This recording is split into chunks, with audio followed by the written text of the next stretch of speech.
I am Mestari Rosa Marcella. Pronouns are they, them. I am polyamorous, queer, autistic, many things that I am very proud of.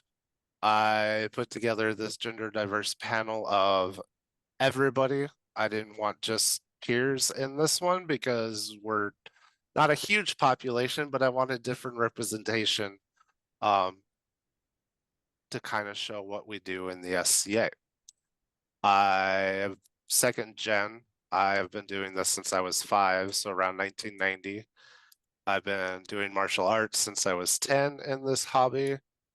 I was actually a peer before I transitioned, but I've been myself longer as a peer than I wasn't. So I have finally come into my role as a master of defense and feel a lot more comfortable, but just finding my authentic self and having all these lovely people that I know most of them. Haven't met most of them in person until they moved on from other places. But yeah, that's a quick introduction of me. And if the other panelists would like to introduce themselves. Okay, since I am currently unmuted, I will go next. So I'm Thane Samson Muskovich. I currently reside in North Shield.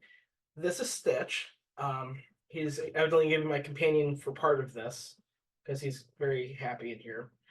I am transmasculine, polyamorous, queer as all hell, and I do a little bit of everything in the SCA. Um, I do everything. I pretty much do everything except for equestrian. So that's kind of the short and simple of me. I was a landed baron for 3 years in the mid realm.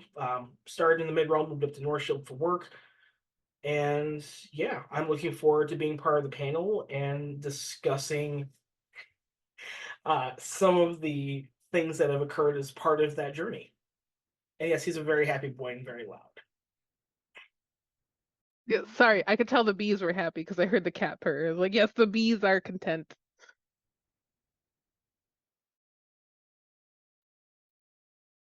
I can go next if nobody else wants to. I am Baroness Calpurnia Fortunata, they, he.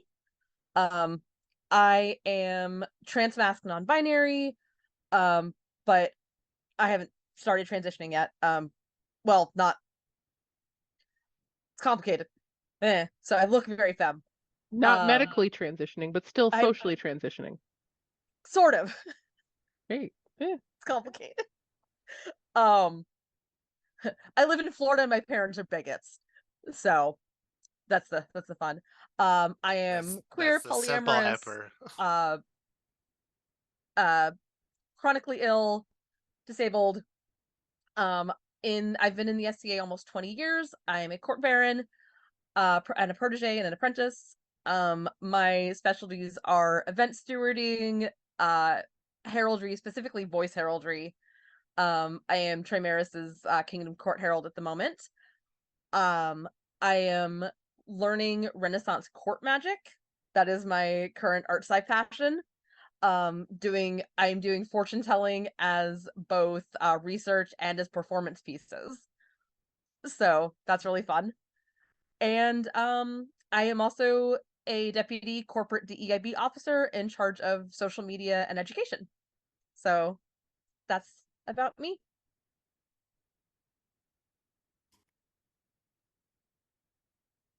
I guess that leaves me now.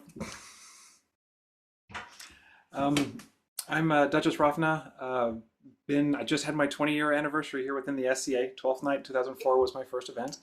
I'm a knight. I'm a laurel specializing in period games and brewing, so I like to joke that I got my laurel in fun.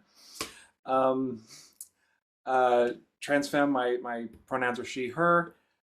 Came out within the SCA only a couple of years ago. I've known who I was for a very long time, but I lived in, most of my SCA life was spent in Onsteora, so Texas and Oklahoma. Not exactly the most welcoming of places for queer folk. I'm now up in Ontario, a much more welcoming place, and we moved purely for mundane reasons. Still have a little bit of survivor's guilt for leaving, and I've got lots of friends that are still back in Onsteora, but it was required for personal safety. I've found the SCA to be a much more welcoming place than mundane life ever was. It was my SCA family that convinced me that I could finally show the world who I was rather than hiding behind the beard and the mask for so very long. Um, so I think it's very important for me to be out and public and show other folks that if you're like me, you can do this too here. And we had a couple other people that I was excited to meet on the panel, but since they're in a very different time zone, they were unable to make it. So our panel kind of shrunk. Other than that, we have some great people. So this Want icebreaker, panel help? Because I'll jump in. Do you want panel help? I'll jump sure, in. I have no problems with that. sure. Introduce yourself. So I'm Duckie. I'm from Kaid, the barony of Starkoffen, which is for mundanely everybody else, Las Vegas. But I'm a two-spirit polyamorous disabled person. So two-spirit being like the very specific indigenous gender expression, which is completely outside of a lot of people's knowledge base, just because one, you are talking about like 573 different cultures. So 573 different ways to talk about what being two-spirit is. But two, just because people's limited indigenous interactions. And I've been deputy, I don't know. I've been the deputy DEIB officer in charge, deputy seneschal in charge of DEIB out here, but I've also been territorial seneschal, a kingdom officer, just run up and down the service scale, basically. I fought for a while, but until like I got to the point where my medical disability was prohibiting it. So I only got about 4 years in and then had to stop. And then just kind of went service track after that. Yeah, that helium hand, man. Well, yeah, well, when you spot a problem, right? Like it honestly started with being a herald. I spotted a problem. I wasn't allowed to have my Haudenosaunee heraldry because it's like 15 years ago when we hadn't allowed for more new world, what we were calling back then, personas, and they weren't allowing for indigenous personas back then. I became a herald literally because I wasn't allowed to use my Haudenosaunee iconography. And that the minute the office was open, I was like, cool, I'm gonna go change that. My hands up. Deputy Seneschal, cool. The minute my hands up, like the minute that's open, my hands up to go make a change. It's Awesome. never like because I think I want to do a thing. It's just because I see a change that needs to be made. I don't know how to. No, that made sense. So this icebreaker worked in the queer peer panel, and I'm going to do it here. Why is gender diverse representation important for our hobby?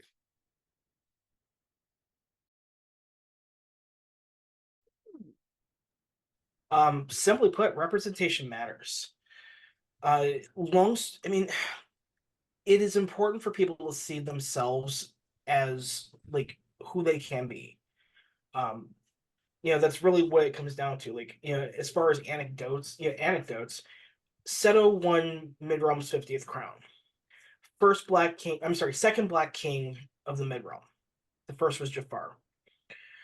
But especially like riding the wave of Black Panther coming out and just the hype around that, here's a black man, especially like, right after, George Floyd had been killed and the BLM movement was really kind of at its height, seeing someone who could do the thing and do the thing successfully, that inspired a lot of people. And even like, more, and just, representation matters, long story short. Well, and I think the other part, kind of building off of what Sammy's saying too, is like if we're just looking at the panel right now, there are 4 different ways of being trans, because being two-spirit is being like essentially like outside of the gender binary. It's being trans. So we have 4 different expressions of what trans looks like in 4 different communities, or 4 different like sub communities, I guess, because like as a POC, it's different inside of my community versus being outside into Western culture. And so the diversity matters so that you actually get every angle and not what you think that you're getting that angle is. Like you can't just have one voice out there saying this is what it is for the whole trans community, because Hrafna can't speak for me, can't speak for Rosa, can't speak for Calpurnia, can't speak for Sammy. It's 5 different experiences. Even though Yeah, it's all because at the billed end of the under day, like being trans. Sorry, go ahead. no, it's being billed as under like one umbrella, but like it's 5 different experiences we're having, right? Like Yeah, because trans just means identifying as something other than the gender you were assigned at birth. That's a huge spectrum within just that very simple sentence. Right. No, absolutely. I mean, you just look at me and Hrafna, you know, to both, you know, femme-looking white women, quote unquote. Again, I get misgendered constantly because I am an AFAB person with huge tits and a soft face. So, but you just look at the two of us, and we have, while we might look similar, we have absolutely completely different experiences with transness. Yeah. mhm. And I get misgendered the same way because I'm 6'1", broad shoulders, muscles because I go to the gym a lot, and people are like, "Oh, who's that dude?" And I'm like, No, right, exactly. I can be in a full binder with contour and a fake beard on, and I still get mammed. I'm like, how? But whereas you can't even compare that to like, I mean, you can and you can't compare that to somebody like a two-spirit person whose gender construct is lost and is having to Right. be, and so they're having to, or they have it and they're having to relearn it from like, because like some tribes do have it, like the Dene have, I think, 8 different terms for gender expression, and so they're having to learn those nuanced versions and how to then portray that out into the world in a Western society that is already telling them that they shouldn't exist. And so the like actually, it's crazy. I read a news article. I think it was Montana who's trying to legislate trans people out of existence. There's a bunch of two-spirit folks who are suing the state, saying, "Hey, you can't legislate out of existence. We've been, two-spirit longer than you white folks have been here." No, and that's it. And that's it. Those tribes had some of their some of those tribes do have the original words, but they've lost some of them. Others lost, and the reason we use Two Spirit is because the Anishinaabe were kind enough to loan us their word for being outside of the gender binary. Awesome. It's a borrowed term. So like some of those tribes are having to reconstruct that so that that diversity tells you what that experience is going to be like in a variety of different ways, and it's going to help us get everybody's needs met if we have uh these different viewpoints coming out. Yeah, and that's been a lot of my research too about understanding like Judaism. I think had like 10, 12 different genders. Islam had several genders.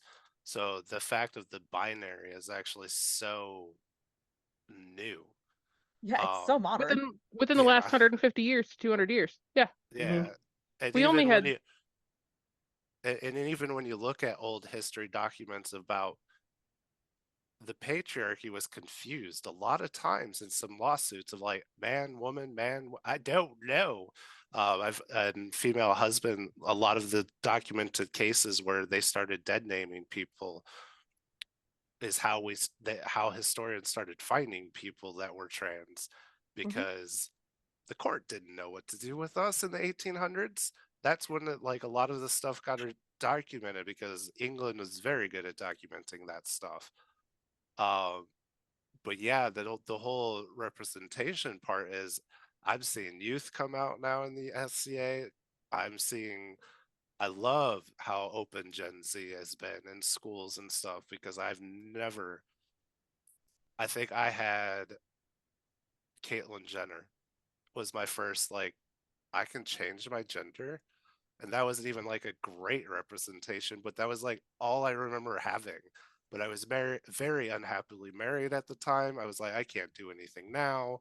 There's nothing I can change, and I forgot about it. So that representation, I think, is also so important to help people identify themselves and find themselves. mhm. And I think that's part of why the millennial and older generation particularly struggled, like that middle generation between the baby boomers, queer community, and the Gen Z, because we had our elders die.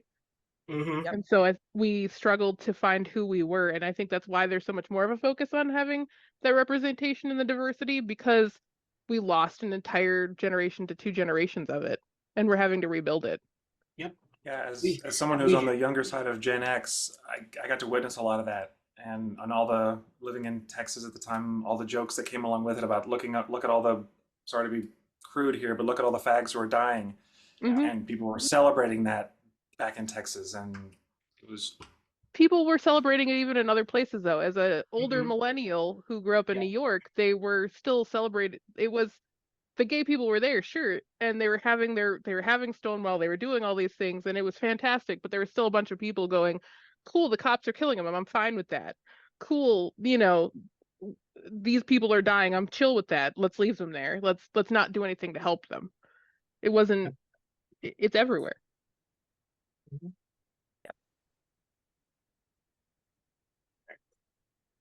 Rosa, got another question for us? No. Uh, Wow. Panel over. Right. I say we No, can pretty much just like have a whole conversation Meeting about like everyone. our yeah, I was kind of thinking I did not have the spoons to come up with questions, starting a new job Fair. and everything. That's But okay. I That's all was good. thinking having more of the open conversation, seeing what the people in the chat want to ask us, and kind of because I figured we'd just start doing our ADHD tangents and just go on different train tracks over, and then we'll eventually circle back like we do. Sure. If But you're neurodivergent, you know it, clap your hands. Right. Shannon did bring up in the chat that as an early Gen Xer, they remember that sort of period that we were talking about earlier of just, Yep. the elders were dying, and now we don't have that, and now we're repiecing it together. And I only bring that out as something that I noticed from the indigenous community because it's happening on two levels for me. Mm-hmm. Because there's always a systemic genocide of indigenous people, and then watching the genocide of the queer community at the same time, I was just like, oh, Ooh. these are the same. These are the same though, right? Like, Yeah. and Yeah. identifying that I'm losing elders in both, and being able to tell both communities, hey, this is happening, this is why, and this is, Well, and you're talking about the intersectionality of like erasure. Just it's not not just genocide, but also just cultural erasure, plain and Mhm. simple. Like I have like one of the things that I have been personally struggling to do, not just as a queer person, because I mean my queer identity is pretty rooted. Like I'm pretty loud and proud. Like I'm I've taught classes for the last 6 years on trans identity and trans history. So I'm loud about that, but like one of the things I've had to really seriously look at is like what is my personal family background? And like having sit down conversations with my mother where like she's telling me, "Oh yeah, like my dad was half native, half black," but like he had to hide that. He had to hide his indigenous roots because in the time that he grew up during the civil rights era, it was worse to be native than it was to be black, and being black was still a crime basically. So it's just being like, native was a crime. We only right, became citizens 40 years before the period that you're talking about. yep. But still, because of all of that jacked up history that we have in the States, I have a whole section of my background I have no access to. Like I know roughly like which cultural group I'm part of, but I have no tribal ties. So I'm like, well, what do I do? And it's the same thing we're seeing now where like we're seeing the same patterns of erasure happen with the queer community, Mhm. specifically where people are going after the trans community and trying, with the bathroom bills, with legislation stating, oh, you have to identify as male or female. And Nope. But Sure it's don't. important to make those intersectional ties to help save each other, because like you were yep, saying, the people in Montana are coming to the aid of the rest of the trans community and saying you can't legislate us out of existence. exactly. Based Well, on this cultural fact right here that we have always existed and we have been here before you, and that, we will save everybody with this. You know what I mean? And it's that intersectionality of being able to call out to the other people. that's one of the only problems I have with Gen Z in particular is they have this need to sanitize queer history, and they're doing part of the work for them Hmm. of like specifically it starts with like the keep kink out of pride, and keep your leather at home. See, Hrafra just And Hrafra's like, oh yes, let's have that conversation. no, but they're like, No, I'm with you, keep, Hrafna. keep kink out of pride, and I don't consent to your fetish, and it's like, first of all, if people are covered up and nobody's fucking each other in the streets, pardon my language, it's none of your business. I guess we're not quite. But we're not quite in after dark hours. but they're like, well, leather has no place at pride, and they're not learning the roots and the history of who came before them, of Tom of Finland, and the fact that it was leather daddies and who were so visible and so out, and Yep. Or the dykes, like just to say it, the dykes on bikes were the ones riding with the gay men to the fucking hospital. Like that's how it was, because the intersectionality came together. Marsha P. Johnson was a black woman first. Yes. She is a trans woman, but she is a black woman first. Yep. That's exactly who I just thought about, like with Stonewall Marsha P. Johnson and Sylvia Rivera. Yep. They were both POCs and that first. whole and we as queer folks, like as we're seeing nowadays, respectability politics isn't going to get us anywhere, because people who are the pick me types like Caitlyn Jenner and some other folks, they're like, oh look, we're being respectable, and you should not treat me as badly as you want to treat those other people who are like whatever. They're going to get thrown under the bus just as quickly as they are as any of us will be. So I never thought tigers would eat my face, said woman who voted for tigers. I never thought the leopards would eat my face. And that's why I kind of was just like going, when you mentioned the whole like keep kink out of pride. It's not the fact that we're trying to like show how deviant we are. We're just saying, this is who we are. We are allowed to express ourselves in ways that are, like you said, as long as people aren't actually like screwing in public and whatever and are clothed. Because we've got our own culture. It might not like completely jive with polite society, but polite society rejected us. They have not allowed us to integrate. So fine, we said, fine, we're going to go off and build our own community. This is who we are. We are proud of who we are. We're not going back in the closet, and you can't make us. And people asking us to just be quote unquote normal, have like the two, fine, it's two guys in a house with 2.5 kids, 3 dogs, and a white picket fence. That cancels out our lived experience. It keeps us from, it's hiding who we are, because you're not trying, it's just one step away from legislating us out of existence, which is what's happening right now. And it seems like half the country's gone crazy.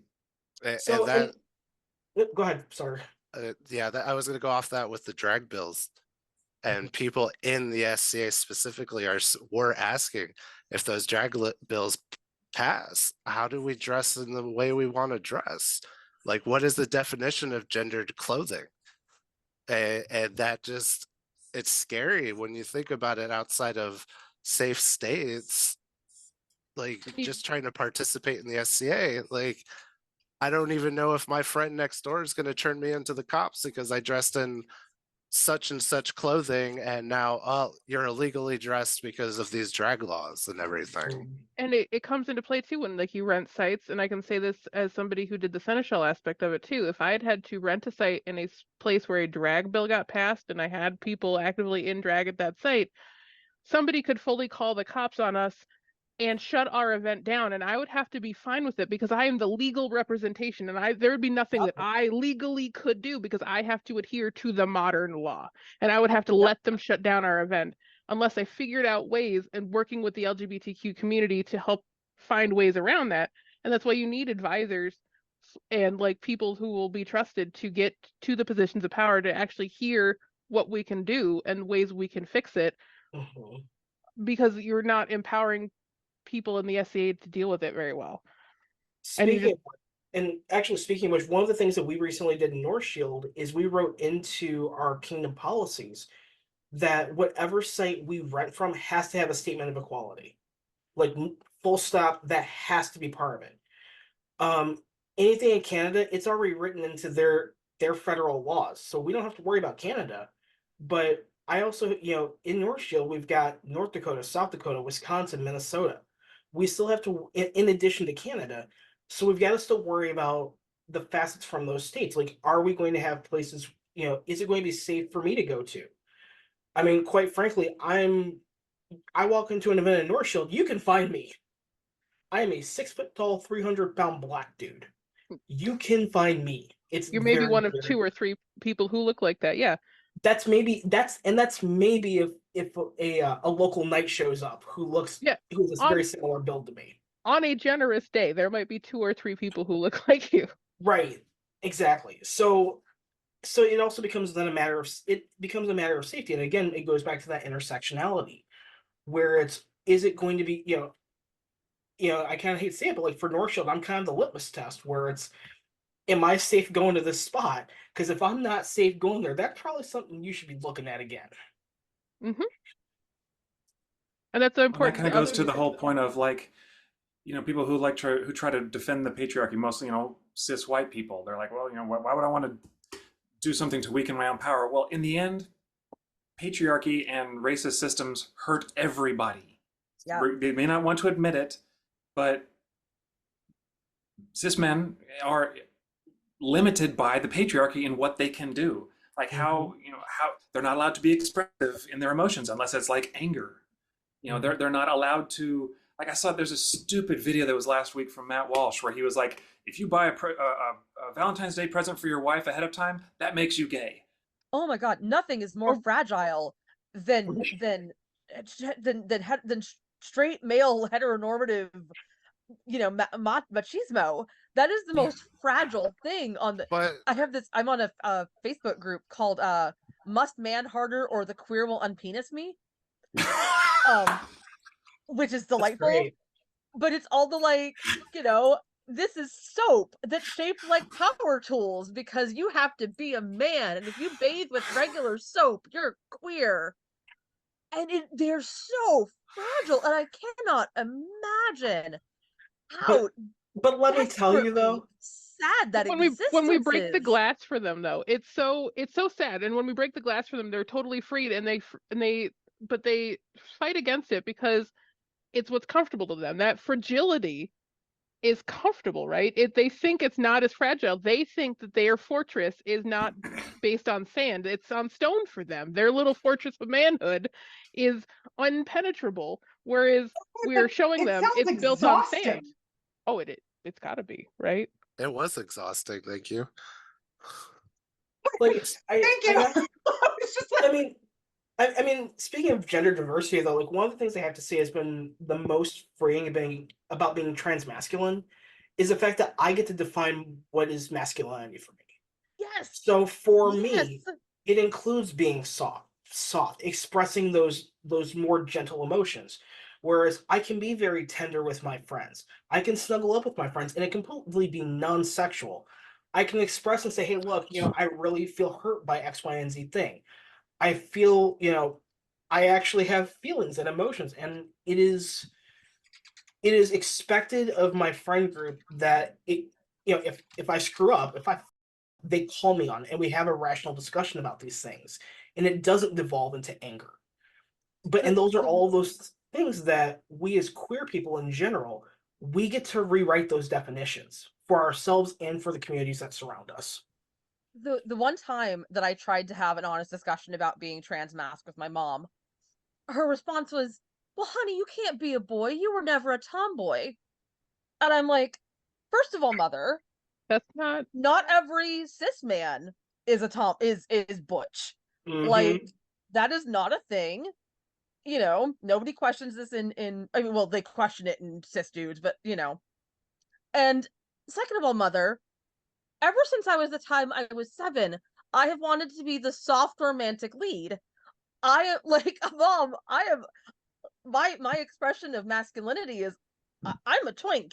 I know I'm a twink. I am a soft, small, little delicate flower. But that's my version of manhood. Like, that is my version of being masculine. Yeah, The patriarchy says that you can't do that as a man. So yeah, the whole toxic masculinity that I tried to live up to, because I tried lowering my voice because I didn't think it was low enough. I tried being the bacon, whatever, bring the bacon, whatever that thing is. The breadwinner. Yeah, that one. The one Um, who brings home the The bacon. other food yeah. metaphor. that one. Mm. I'm not autistic at all, not understanding metaphors. No. Anyways, Something about BLTs. yeah, There's bread, there's bacon, I don't know. it's- we're Lettuce. There's no supposedly tomatoes. tomatoes. What? No, it's bisexual, lesbian, and transgender. We just need a G in there somewhere. Yeah. Gouda. Gouda. Yeah. Ooh. That Yeah, works Gouda for me. cheese. There we go. So trying to figure out those weird social norms of it cut off communication, it cut off lots of things that I was just like, this isn't me. Why am I trying to pretend why am I trying to fit into this role just to make somebody else happy? Like at the time, my wife, her parents, all these other people that I tried to live up to their values, which was the first thing I worked in therapy. It was like, we're going to create your own values and stuff. And I'm still to this day working on what is my authentic self? What makes me valuable? My partners always are trying to help me understand, like, don't make myself less than, trying to, I can be emotional. I still have the toxic masculinity of it's, oh geez, I went through so much therapy trying to work on emotions because I didn't understand them, because I packed them away in some little box in my head because I wasn't allowed to have them unless I knew why. And I think that is this circles us back around to why it's important to have a diverse panel, though, because these are different experiences about being men in Western culture. Mhm. Specifically men in Western culture. Whereas like you and I, Sammy, we're gonna have different views of what being a man is inside of the Black community or inside of the Indigenous community. Because Mhm. what being a man is or what being a woman is going to be It's a very completely different lens Mhm. entirely. Oh yeah. And I mean, like, and actually speaking of which, like, for the first 26 years of my life, I identified as feminine. Some variant of feminine, and like, and I've always been very forthright and kind of aggressive. I mean, I've been called pretty much every name under the sun that you can think of. And I still get challenged on that now, even as a trans guy. Like, I, I get, just because, like, if I show, at work, if I show any emotion that's other than being happy or being content, it's like I get told, "Oh, your mood is bringing everyone down." And I'm just like, it shouldn't be, one, it shouldn't be dependent on me, but also two, there should still be space for me to be able to express frustration and irritation and have those conversations with people without saying, "Oh, oh, you're bringing everyone's mood down." Like, that's not my job. They need to own their own emotions. Mhm. Like, I understand, yes, that I'm a very dynamic personality, and I do understand that, but that's still, and when it's like, what do you want from me? Because I'm getting two different messages where it's, you know, when I was a woman, like, I was too aggressive, I was too assertive, I was too this. But now as somebody who is identified as masculine, oh, be more soft, be more uncle like, be more cousin like.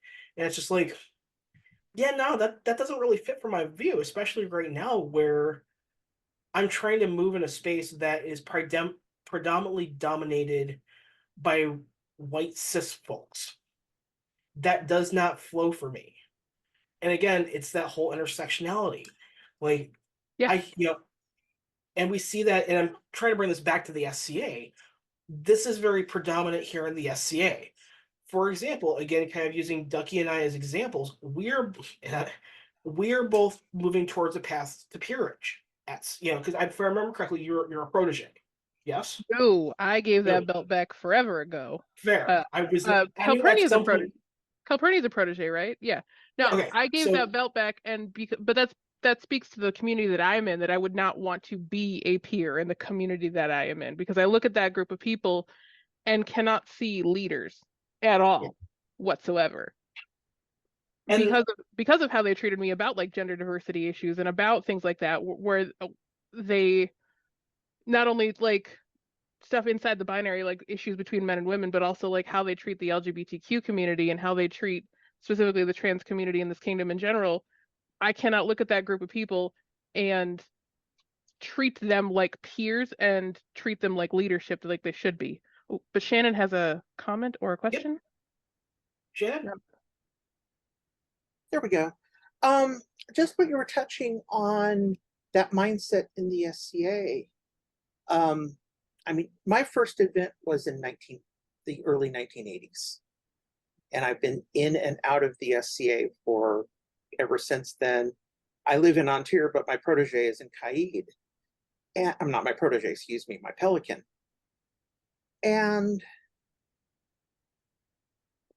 not being a heavy weapons fighter, not being the stereotypical, was believed at the time, cishet man, there was a certain level of discrimination I felt because I wasn't being what other people in the SCA thought a man in the SCA should be like.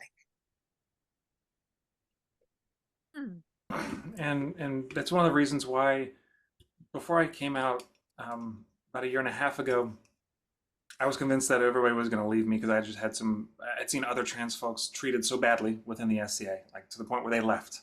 So I figured that was going to happen to me too. And I agonized over it. I thought about just ghosting and leaving. But in the end, I'm stubborn. And I figured it was my job then I had not been granted Laurel yet, but I've been a knight since 2008. I said, you know what? This is the time for the whole Defender of the Week to stand up. And I said, this may be an absolute shit show. I may be ostracized or whatever, but they're not going to run me out because I want to show folks that there is a place for them here. There are people who will support you. There are people who you can call family, like I found. And thankfully, my experience was the exact opposite of what I thought was going to happen. I'm actually enough of a data geek. I took a snapshot of my friends list before I came out, and then about a week afterwards, and I compared the two to see who fell off, so I knew exactly who to avoid. There was a couple of surprising names on there, but the majority of those folks, I was like, yeah, I figured that was going to happen. But the point is, this kind of loops all the way back to the whole representation thing. Is I wanted to show folks that there is a place, and this has happened about a dozen times or so since I came out. I've had folks come to me and pull me aside and say, "Hey, can I talk to you for a minute?" And they're like, "Thank you for coming out and showing. I'm starting my own gender journey, or whatever. It could just be coming out as as gay or bi or anything else, but just the fact that they see people being public about who they are, and more importantly, the support that they're getting from allies and other folks is so critical. And that's why everybody should be as out as they are comfortable being. I would never like safe to be. Yeah, exactly. And based on where you are in the country, like I was in Texas, pretty effing horrible.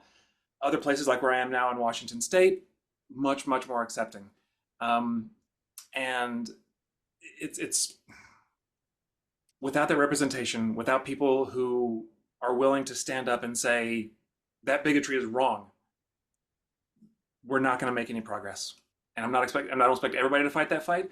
I don't even expect everybody to fight that fight all the time. There have been plenty of times where I just don't have the emotional spoons and I need to step back. But this is why we have a community. We build a community so that way somebody needs to take a step back. Other people can fill it. Going back to the shield wall metaphor, another shield steps in and plugs that hole against that bigotry and that hatred. The Sixica use a teepee. Hmm? Or the Sixica use a teepee. What a lot of people would know as Maslow's hierarchy of needs actually came from the Blackfoot.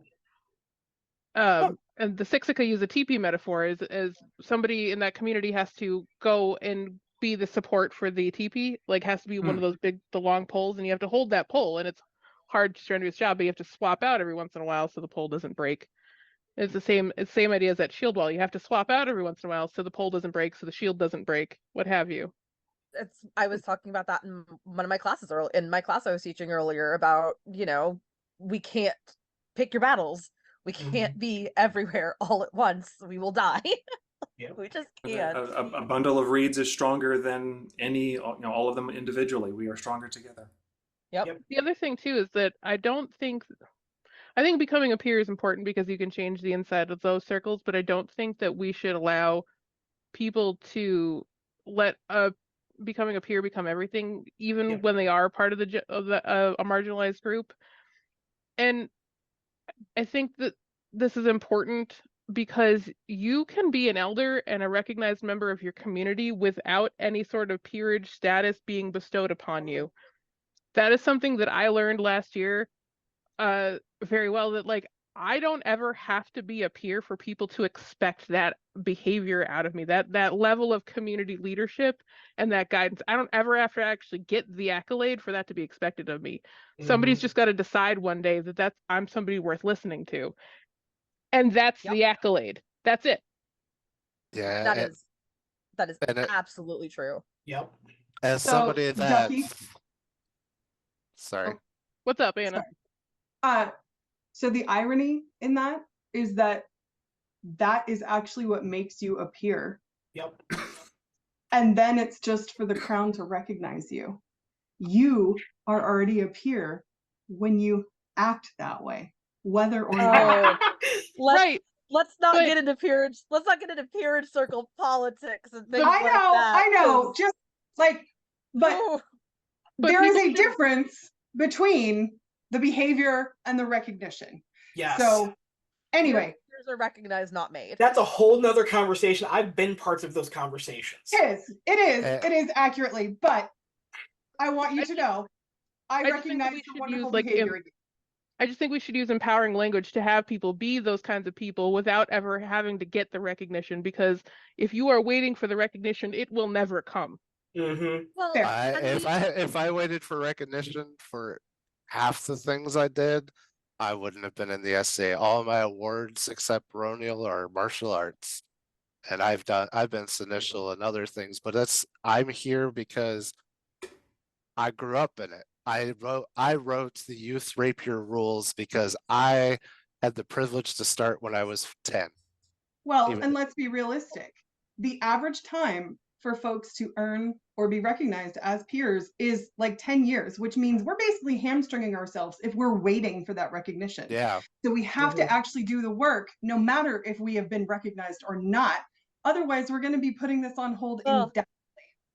and then you Yep. get into things like peerage and disability and some there's all Well, sorts of that's a whole different ball of wax, because the current yeah. sets of peers, not every That's a single one of them different wants to panel.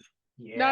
not every one of them wants to confront the way that the system has already pervasively invaded our game. Mm-hmm. Well, and Your let me health make is up one final your health point is holding you on- back from being a peer is a fun conversation. Whew. And there's That's one point I want to bring up, that when those of us who have earned a peerage, or just leadership in general, one of my biggest frustrations in the outside world, the mundane world, is folks who do what's called pulling the ladder up behind them, meaning they get to a point and then Yes. like people help them climb the ladder to reach the level that they've reached at, and they're like, okay, great, and they pull the ladder up after them, so no one else can get up there with them. So basically, I got mine, and you for everybody else. Yep. That kind of behavior is one of the fastest ways for people to lose respect in my eyes. So if somebody's in a leadership position, whether it's a peerage, it could be a baronial, like a baronage, or it could be royalty, it is so important for those folks to then fight the battles for everybody else who needs that assistance. Whether it could be an ability thing, like you were talking about, Calpurnia. It could be because they're queer or a person of color or anything else. Those other people who need the help need to be fought for by folks who are privileged to be in a position of leadership. Yes. Well, that's my pelican when she goes to elevations and gives advice. The piece of advice she always gives is remember where you are now. Don't judge people based off of where you're going to be when you vote on them, or you look at them, or you're trying to help them. Compare their situation to where you are now when you're in the same position. So, And that's one of our weird tangents that we went down. But being in a Hrafra and I can talk about having marshals peers and how I'm echoing off of somebody. Anyways, having just the systematic problems of gender alone, like trying to keep it equal with men and women just on the binary, let alone trying to have other reasons to do things. So yeah, if we try to, that's a whole different panel that we kind of touched base with the Maesters of Defense. There's YouTube channels on that we already did. But yeah, that's a whole different can of worms. But for me, getting elevated and then becoming I was a peer as a cis male, and then I started transitioning. The imposter syndrome was huge because I have to keep reminding myself I was this person the whole time. It just took me a while to find my identity, and not I was elevated because I was male.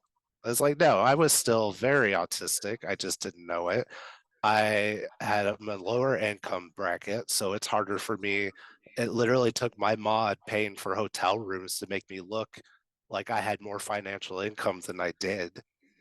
And it took a community to get me to peerage because of all those barriers that we put up, and I advocate for that now as I we're having peerage Zoom meetings instead of at events. Our peer meetings are bigger because certain health reasons people can't go. And this puts down an understanding of looking at everybody that we want to elevate with just looking at people that lost an eye recently, or I Penzic War. One of my favorite things I saw was somebody learned how to modify their wheelchair so they could do all the big war points. And they had Peter Van Professor Peter was that person's horse.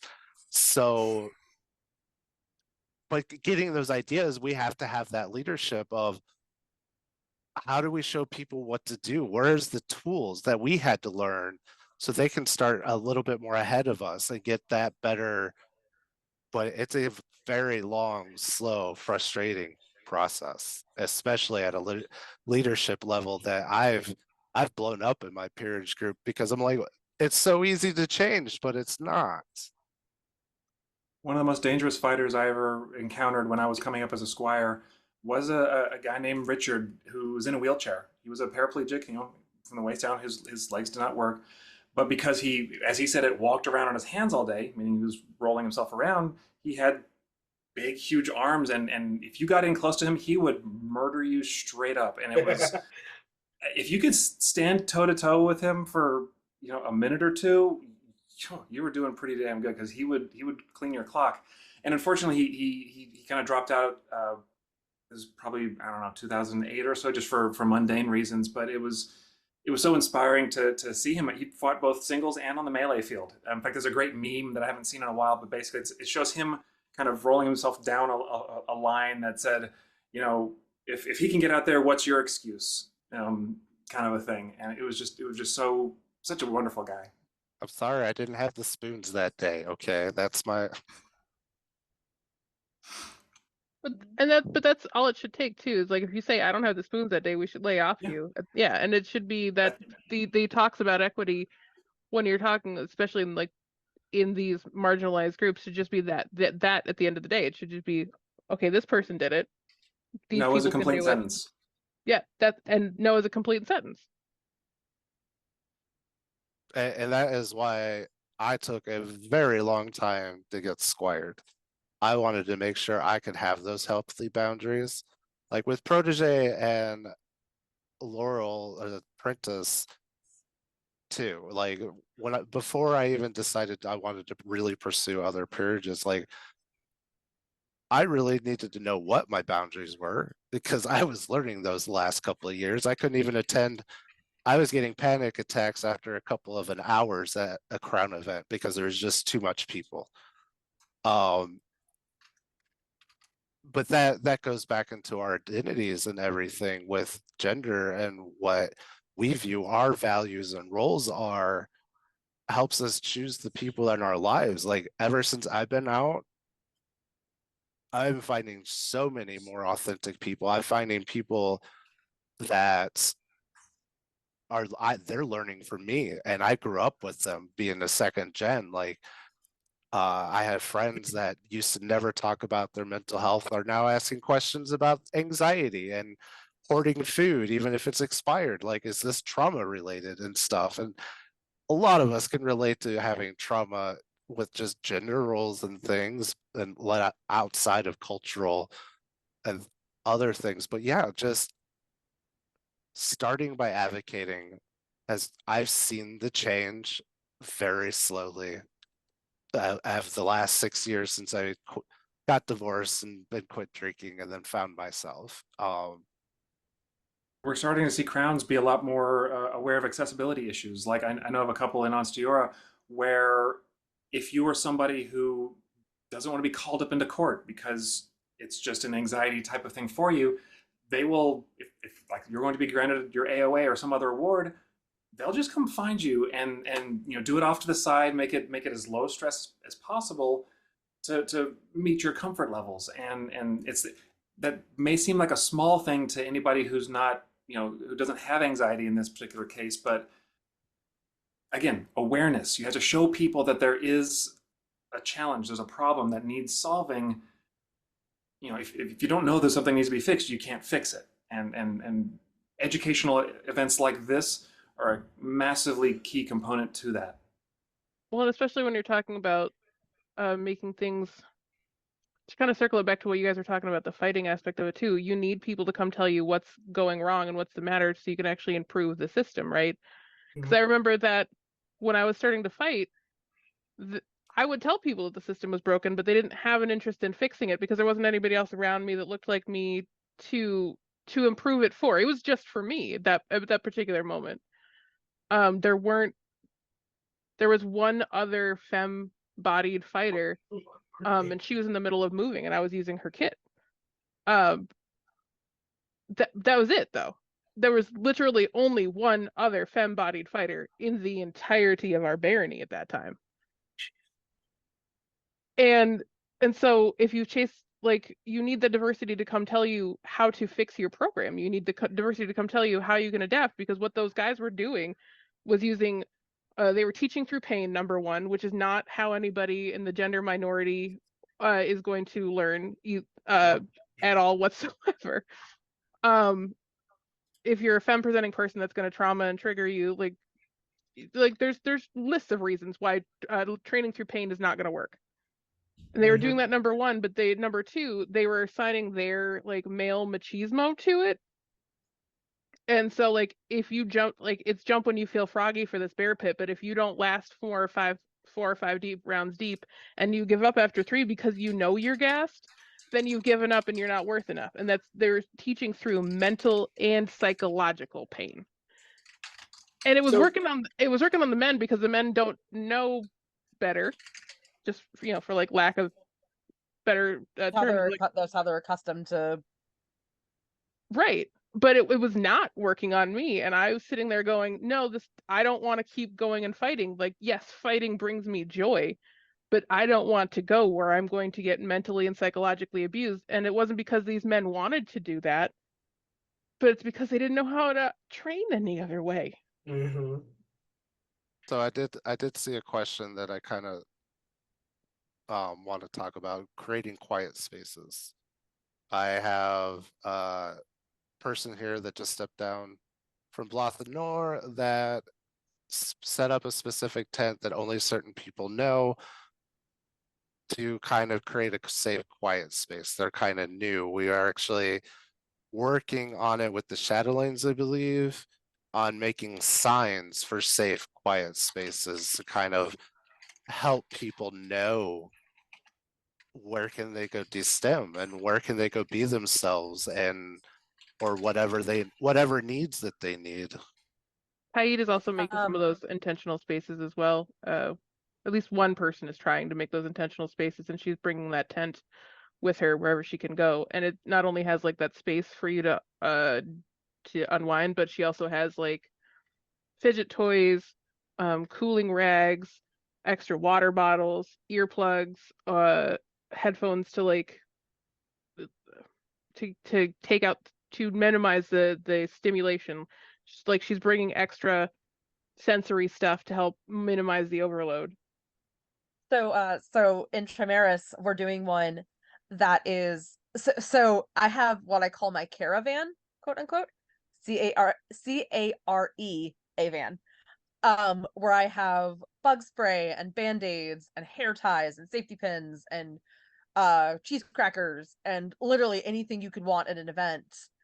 And we're going to be doing the quiet tent. So if your kid's having a meltdown or you need a place to de-stress or breastfeed or whatever you need a quiet space for, where we have pillows and a cot and snacks and all this, like we're doing like a whole, mind you, Trimaris is we're a much smaller kingdom, so we're very, it's easy for us to get that to a lot of events, and I know in some of the bigger kingdoms it's harder to get that to everywhere, but I mean, I've seen a few places doing it.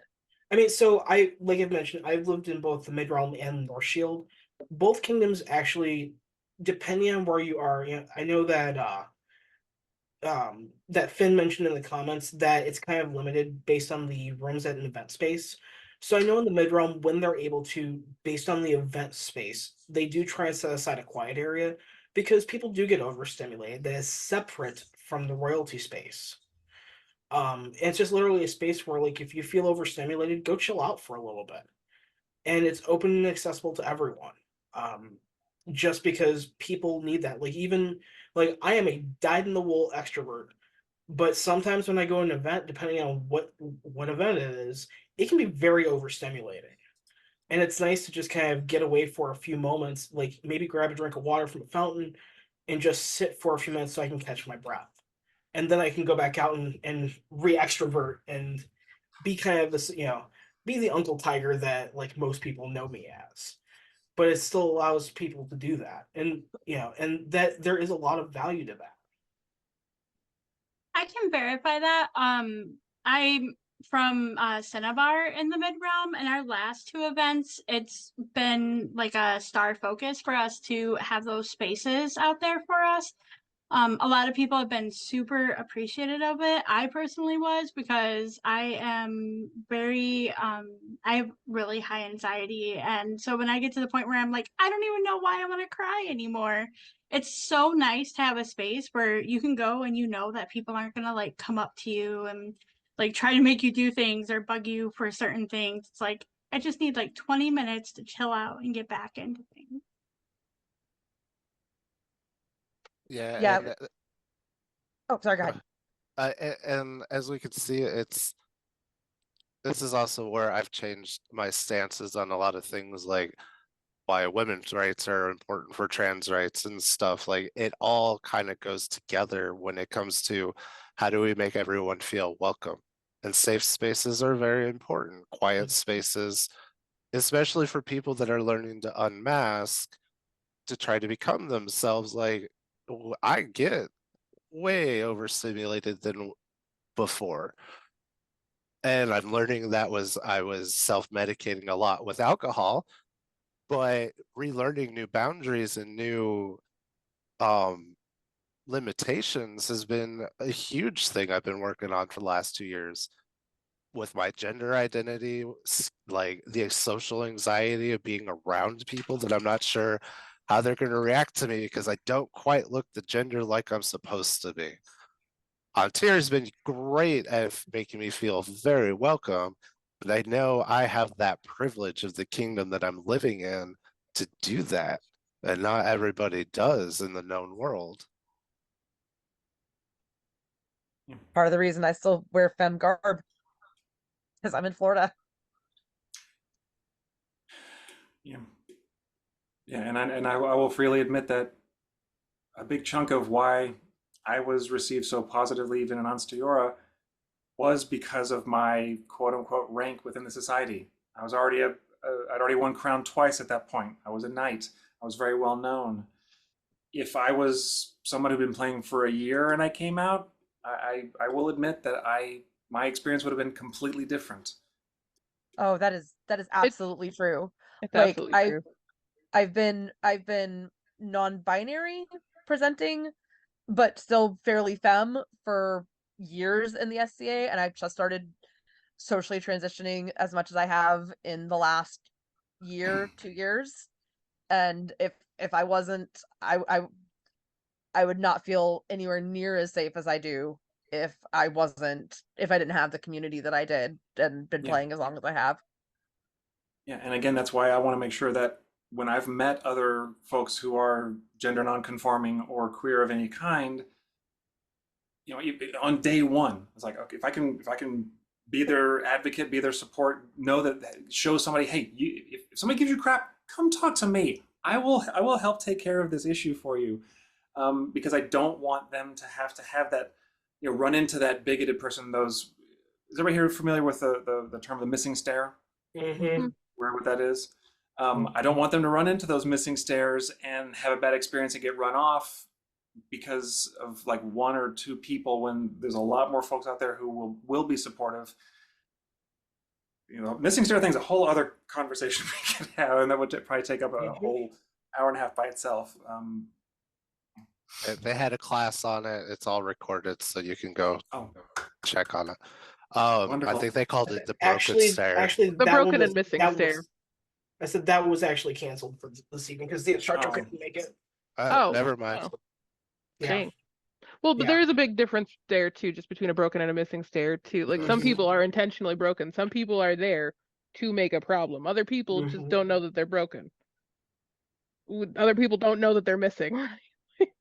And so Thank there's you, kind of a Eugene. difference. I was about to do something similar. Yeah, and I tend to have to find somebody with less anxiety or more extroverted, random word, extroverted than I am, because I know when certain things happen, but I don't know how to approach it because I don't want things to get horribly out of problematic, because I go mute very quickly when it gets stressed. I go nonverbal and everything. Nina's Genevieve's active bystander class may be very helpful to you then, because I think that you can apply some of those techniques, because it's not all about direct upfront confrontation. Sometimes it's about distract. Sometimes it's about deflect, or just getting somebody out of that space. And it doesn't always have to be direct confrontation. Yep. And so I think that is something that we could all practice too, is just like remembering that being that advocate for somebody doesn't always necessarily mean standing up and being direct. Sometimes it just means getting them out of that space. Sometimes it's distracting from what's going on over here to tell you that someone else, get them over here and address the real problem. And you need a couple of people, a couple of advocates to go, look over here real fast while the other people scurry away. It was called How to Be an Active Bystander. Yeah, I think it's see something, say something, how to be an active bystander, something like that. Yeah. She is going to put it on her Voices of Color channel, like the bigger expanded panel on her Voices of Color channel. So that is something to look out for. That was good because I wasn't sure what that class meant. I was like, okay. But then again, I was trying to save my social spoons for the class I was teaching in the 2 panels. So I'm like, I'm just going to focus on my room. But that's things I've had to learn with boundaries. Like I had a full-blown meltdown Saturday at 12th on tier 12th night because I thought I could do all the things, and I pushed myself because I really wanted to do the queer parade and dancing and everything, but I started shaming myself. But I have people in place to help me come out of that, to be like, no, you're learning your new boundaries. And this is why hearing you, it's like I do go, and I probably do more in the active bystander stuff within the limitations of my social ambivertism, or whatever you want to call it. So yeah, that'd be really cool to see that class, to kind of see what I can improve and what I'm doing. It's like 6 different things, and it's not like, it's just saying that being like somebody who steps in and advocates isn't just necessarily that direct person who calls out. Sometimes it's people who distract. Sometimes it's people who call in. Sometimes it's people who document. Mm-hmm. You know, it's multiple steps and multiple different kinds of advocacy. Yes. Are there any questions from Yeah, I was just getting there. so sorry, I'm like kind of doing the thing because I'm also used to being like teacher sort. So are Same. there any questions from our attendees that you'd like us to answer? We are here at your disposal. It's true. Please don't dispose of us, though. I'll be really sad. I mean, it might be a little hard to get here because, like I said, I do live in the frozen north. If Most I'm you, a of tourist destination. People can come try, but they can't find me. I would say, if you want to come to rural alligator-infested Florida, I more can't get power through to the you. mountains right now. All our passes are closed unless I Oh, want to geez. fly. Cersei, that's totally fine. Like, if you have questions, like, I'm pretty sure that you know, you can bounce them to us, and we'd be happy to answer. Cersei's always slow in my household, so if she has any questions ever, she can always come to me. And if I don't know it, I will come to you all. Awesome. I know. Yeah, my partners are saying it's like, yeah, we're stuck in Arkansas because all our passes are closed pretty much. Oh, Oh, Well, actually, they have more snow than I do right now. yeah.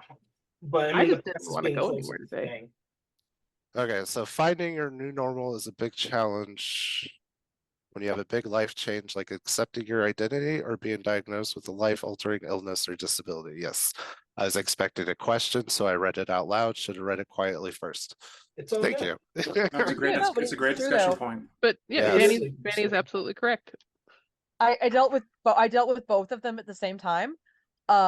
I started realizing how transmasc I am at the same time that I was dealing with cancer and lupus.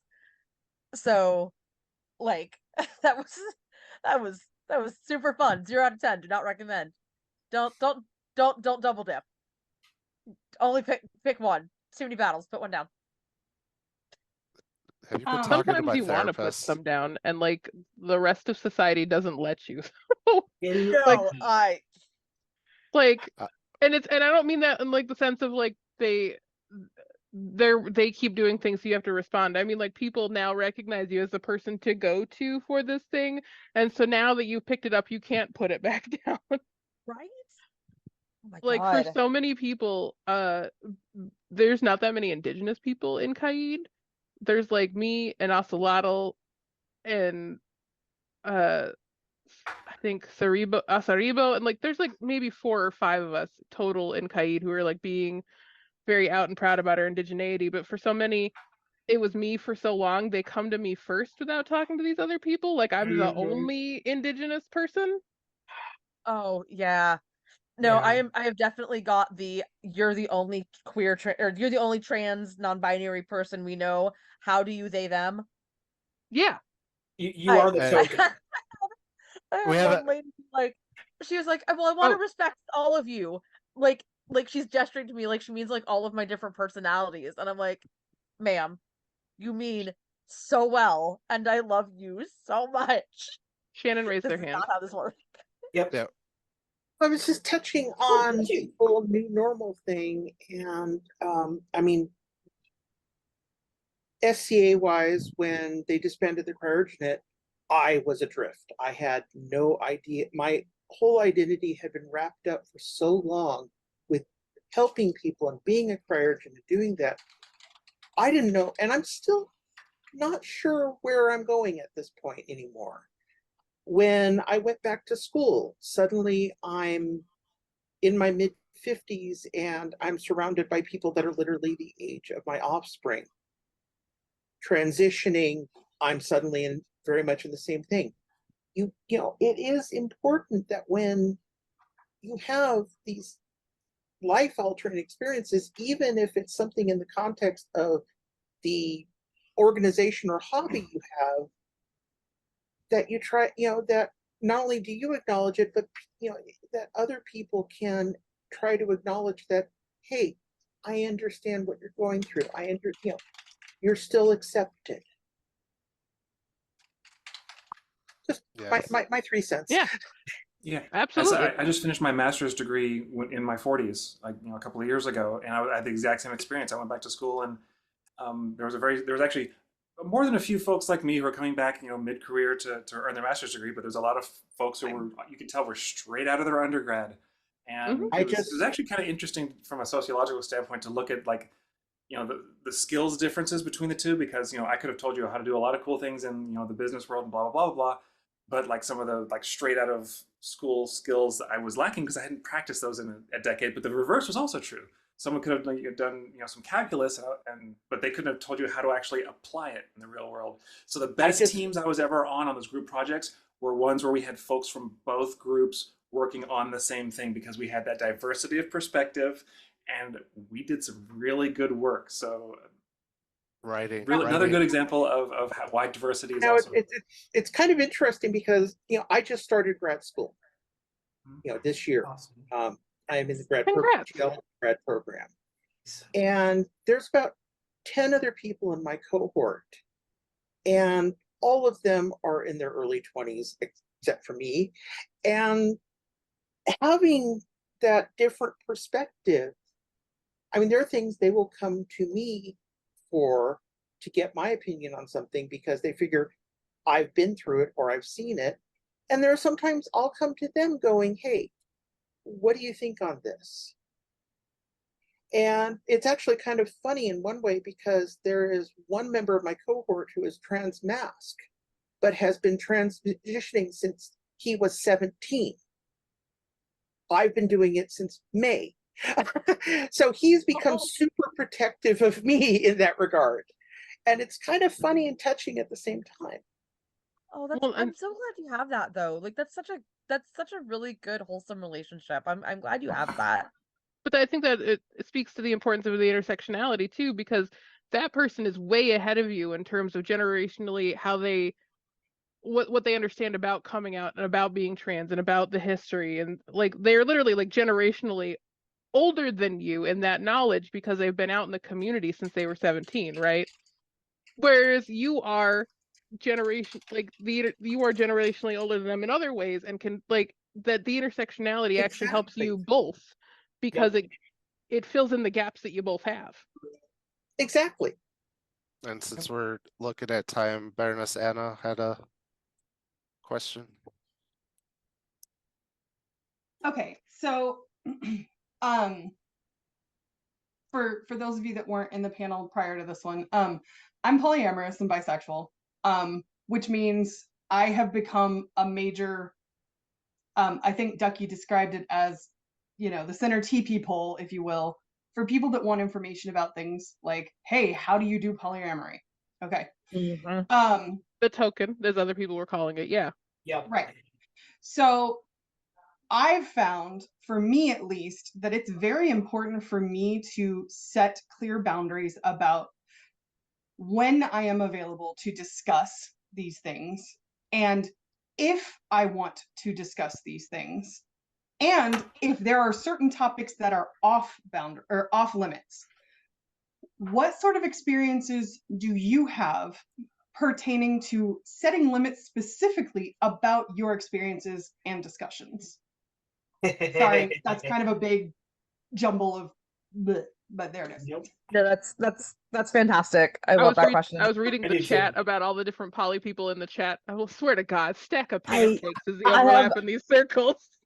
I have the poly problem. I have the BDSM problem. Like, so I've had Stack of I had a pancakes. count come to me.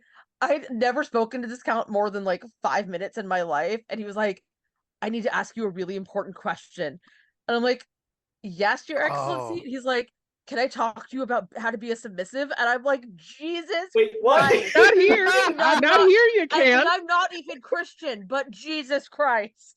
Like, bro. I've had similar experiences because just people are going to learn about a lot about me in a particular second right now.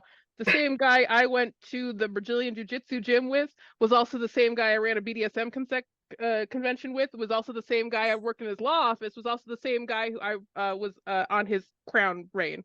That's all one dude. I love mean, it. Pancakes. Yeah. Venn Don't- diagram don't- is a circle. Don't taunt me with pancakes now.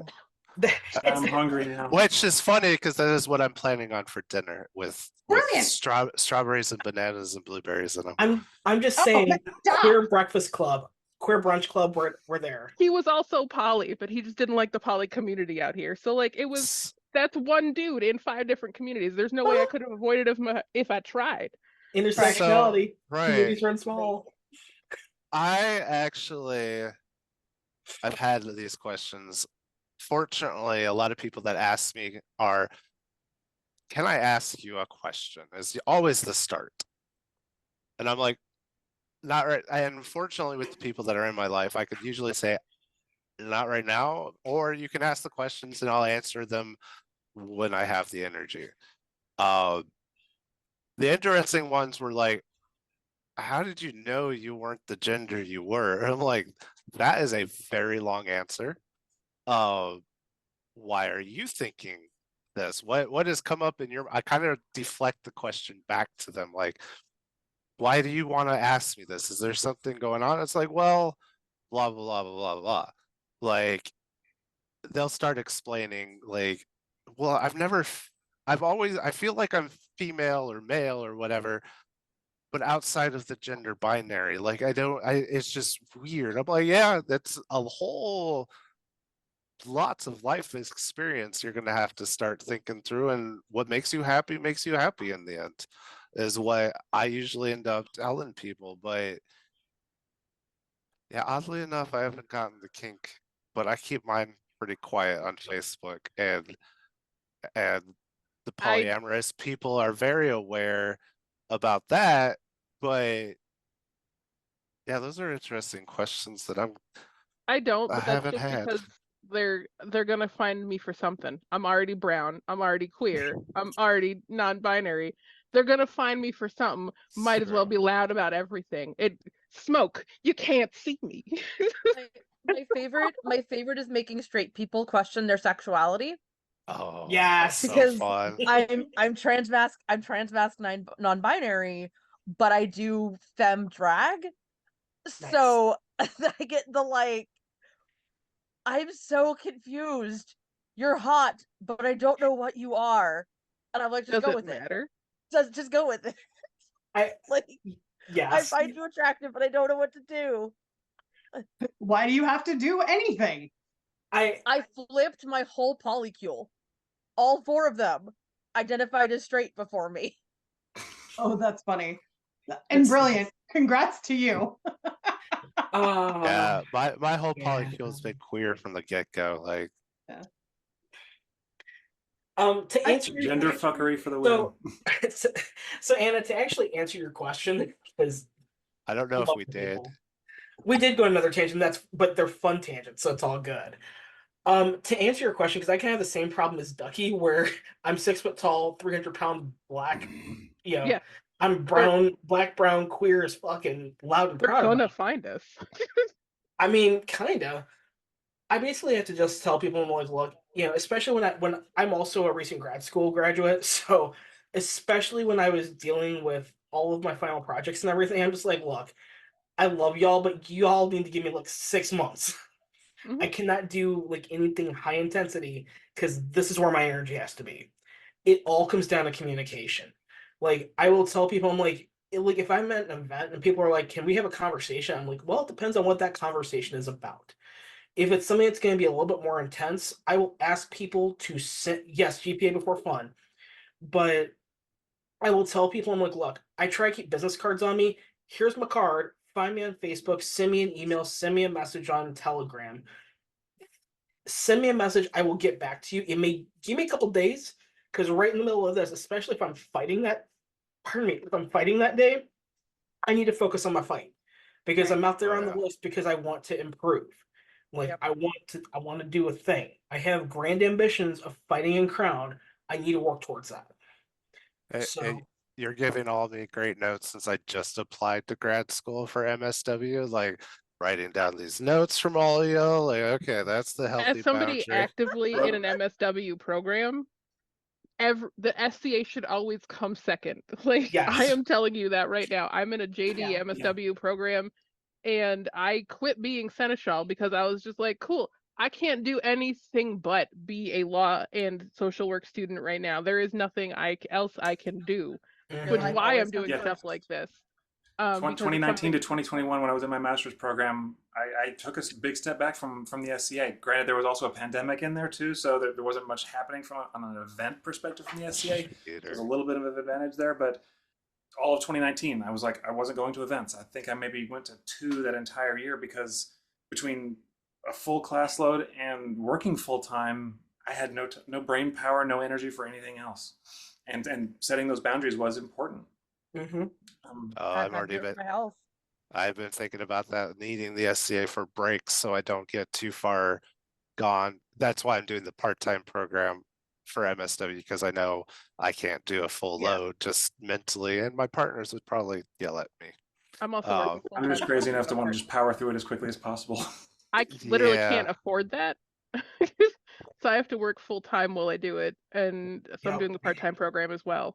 Because and that's also something that we have to think about when we're talking about equity and diversity too, because we could talk about this all day, is like people who are in the gender diverse like the marginalized communities will have less access to those income, those resources, that time. One, because some of us are out here doing what we're doing, trying to make the world a better place for all of us by becoming a like masters in social work, et cetera, et cetera. But also because we are just always defending ourselves and always having to be in hyperactivity or hyper vigilance, Yes. and we have to work that much harder to meet the same goals of like the other people around us, or meet that same standard of the other people around us. And so I think that that's the other reason that diversity is important, because we can start breaking down some of those barriers for each other.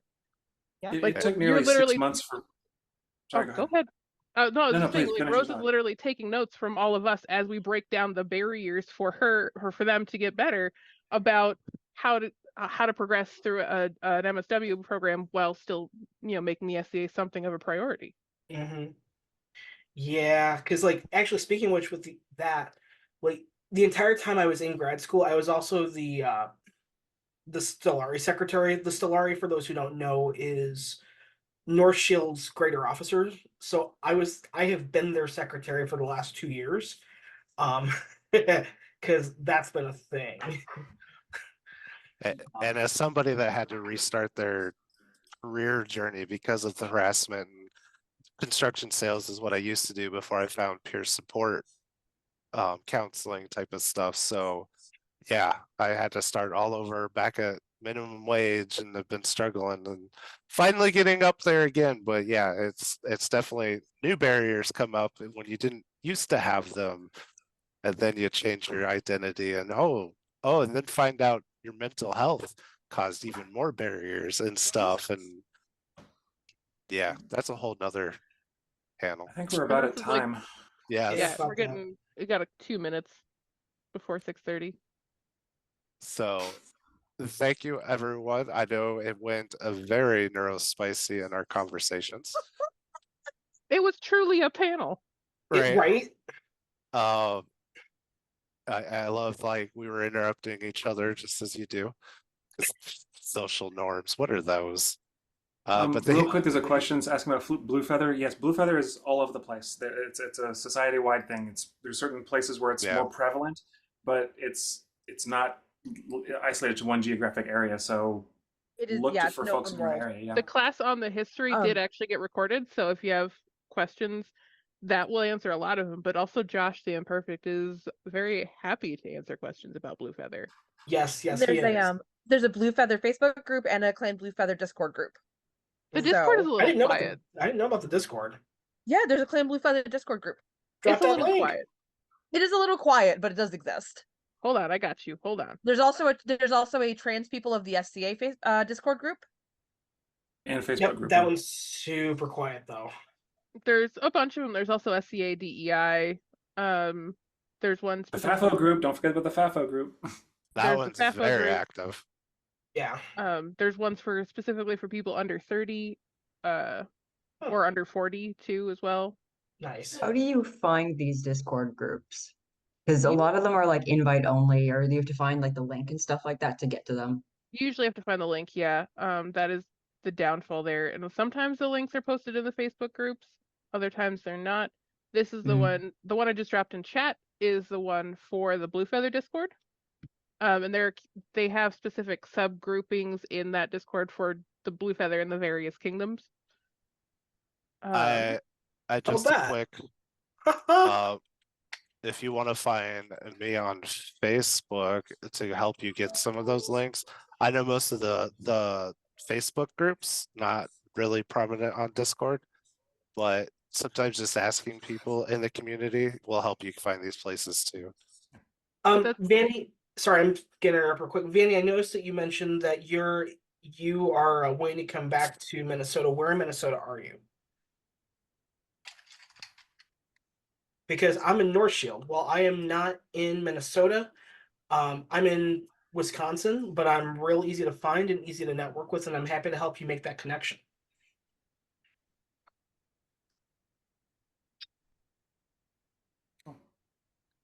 And then I think that's all we got for now. This has been a Very close to fantastic Minneapolis, discussion. Thank you, everybody.